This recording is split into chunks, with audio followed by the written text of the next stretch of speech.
And when we got into camp for this 3-day, or we were going to be there for 3 full days, so maybe 4 nights, I guess it was, the instructor arranged to set up 3 designated buckets that were going to be set aside for a little experiment or demonstration.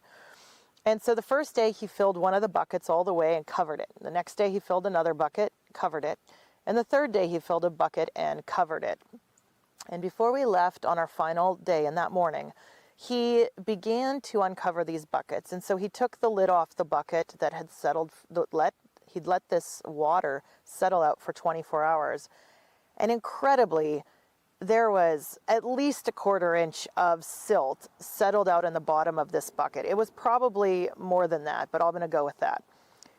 And the water was even clearer than every other morning when we had filtered our buckets. It was incredible, just that extra 10 or something hours, a full 24 hours, what settled out. And then he took the lid off the second bucket. And my God, it was just clear. There must have been a 1/2 inch of silt that had settled out. So for my Canadian friends, we're talking a 1.5 centimeters at this point, or 1.25 centimeters, or and other friends that speak the metric system, right? I got to try and be multilingual here.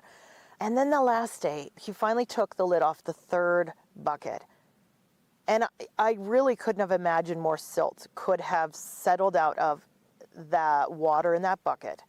But by golly, there was probably at that point 3/4 of an inch that had settled out. So almost, I don't know, what is that, 2 centimeters? It was incredible. And we stood looking at these 3 buckets, and I so wish that I could do this demonstration, but unless I have one of my friends send me some silt from the Southwest, I won't be doing that anytime soon. Maybe I'll get out there for a monsoon season for a demonstration. But if you can just imagine, to think that water was clear after it had rested for 12 hours, and then to see what it was like when it rested for 24 hours, and then to see what it was like when it had rested for 48 and 72 hours.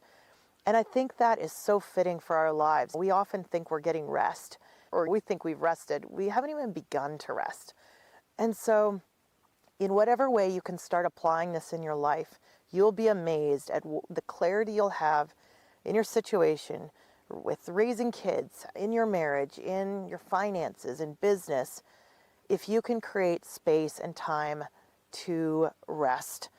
And you'll be amazed at even the short rests, what you can begin to see and produce, and then the time for reflection and dreaming that'll afford. And if I can prod you, I prod you, and I encourage you, and I challenge you to find a time to make it a 24-hour getaway, or 48, or 72 hours, and how life-changing that can be. And it's something I have for years wanted to do every year. I haven't been able to do that for many years of my life, but I've been revisiting this idea of rest, and it's something that I want to recommit to because it is so powerful, and I know it's life-changing, and I'm working on creating the life of my dreams, and I hope that in every way I can help you.